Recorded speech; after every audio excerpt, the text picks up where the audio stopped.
Hey guys, so today we're going to talk about introductions or introductory paragraphs for evaluations or evaluative writing.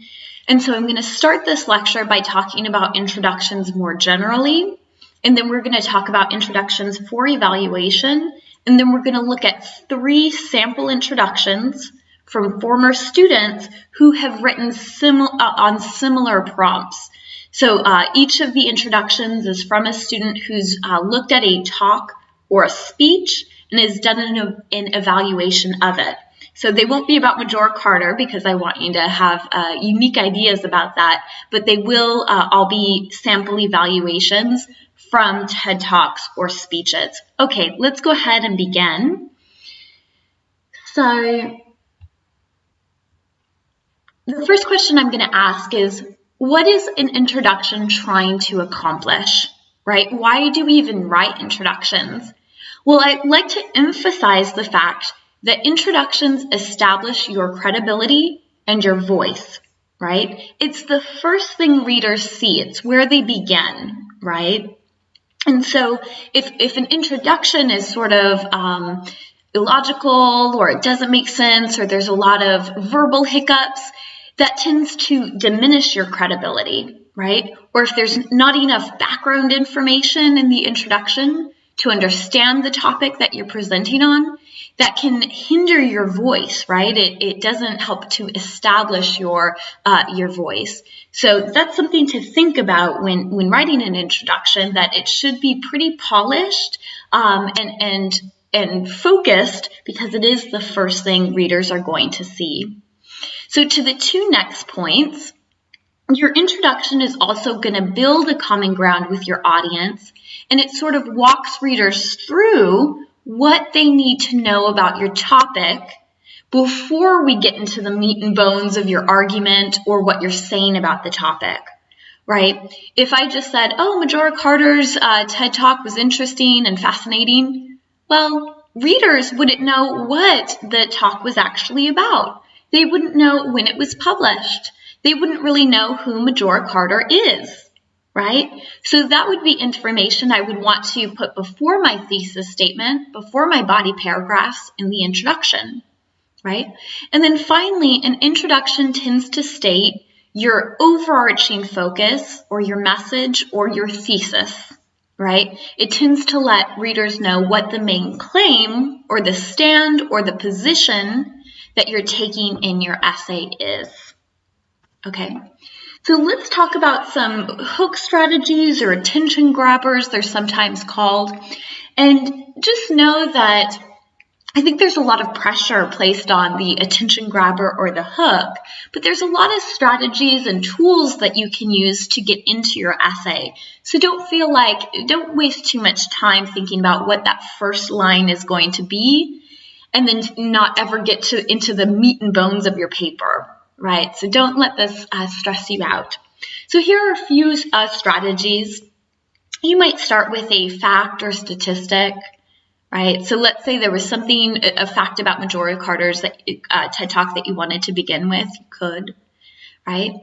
A common misconception, one that you might refute, right? So you might say, most people think that the environmental justice movement is, and then you could say something about what is generally thought about the movement, but then you could say, however, and sort of refute that common misconception. You can start with a quotation. So maybe there was a quotation from Majora Carter's TED Talk that was especially powerful. You could start with that and then work backwards to say why that quotation helps to capture her overall purpose or message. A question, an anecdote, meaning a brief story, right? Or you can just start with a brief summary of your topic in general terms. You don't need to have a flashy first sentence. You might just simply say, in 2006, Majora Carter gave a TED Talk, right? And just begin by summarizing the topic. Okay, so what I'd like us to do at this point is look at 3 introductions from former students who have written evaluations of speeches. So these are going to be from different speeches than the one you watched for our class. But the assignment was very similar in that I asked them to make a claim about the worth or quality of the speech. So as we're going through these three introductory paragraphs, you can think about the hook strategy that the student's using, whether or not they provided enough background information on the talk, and then what their thesis is. Okay, so let's go ahead and you can pause here to read this first slide, and then we're going to talk through it. But you might pause right now to read the introduction. Okay, so you'll notice that the introduction begins by saying, Susan Frankel, a successful journalist, has written and spoken about how plastic has built the modern world. So notice that the student begins with a brief summary of who Susan Frankel is, right? And then for the next few lines, we get an overview or a general sense of what the speech was about, right? We get the title of the speech, some general facts about the speech, and then look at the end here. It says, overall, Frankel's speech offers viewers information that they can relate to, while also exposing them to the fact that plastic is part of their everyday lives. And though the topic of plastic may seem boring, viewers interested in the environment, science, or the changing world around them will find Frankel's speech engaging and thought-provoking. So notice their thesis takes a clear, positive stand. It makes a clear claim about the worth of the talk, especially for folks interested in the environment, right? Okay, let's look at two more. And again, you might pause here so that you can read through the introduction, the student's introduction. Try to identify the background information, the hook, as well as the thesis. So pause, take a second to read this. Okay, so notice that they begin, in my day, you'd never talk like that. I remember my mom telling me this a few times during my childhood. So notice they begin with a brief anecdote about themselves before introducing the speech by Jean Twenge, Generation Me, right? And I like that they say, I never thought too deeply about this shift, but then I watched Jean Twenge. So notice how this story sets up their topic, Jean Twenge's speech. Okay, so then notice they give a brief overview, meaning a brief summary of the TED Talk, what Twenge's key points were.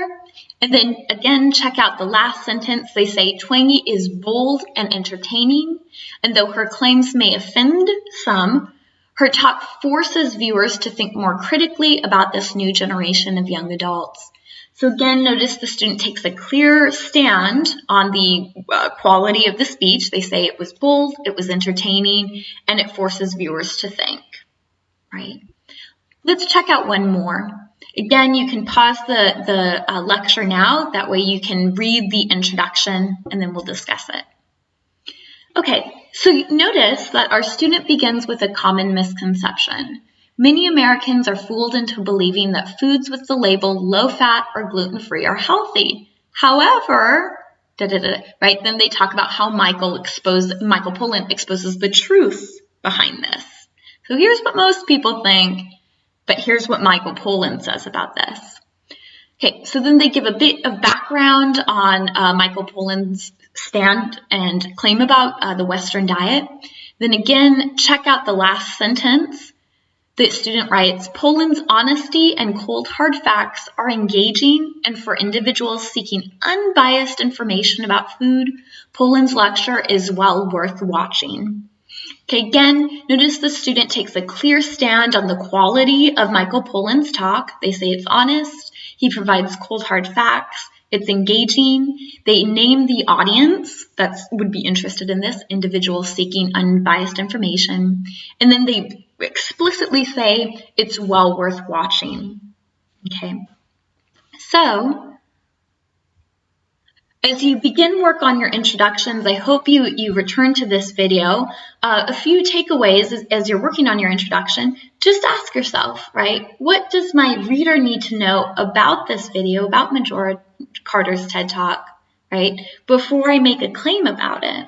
And then as you're developing your claim, you can ask yourself the question, okay, well, what was my overall position on the quality or the worth of this TED Talk, and for whom? And for the thesis statement, I cover that more directly in my thesis statement lecture. So I encourage you, if you're still struggling with the thesis statement, to return to that lecture.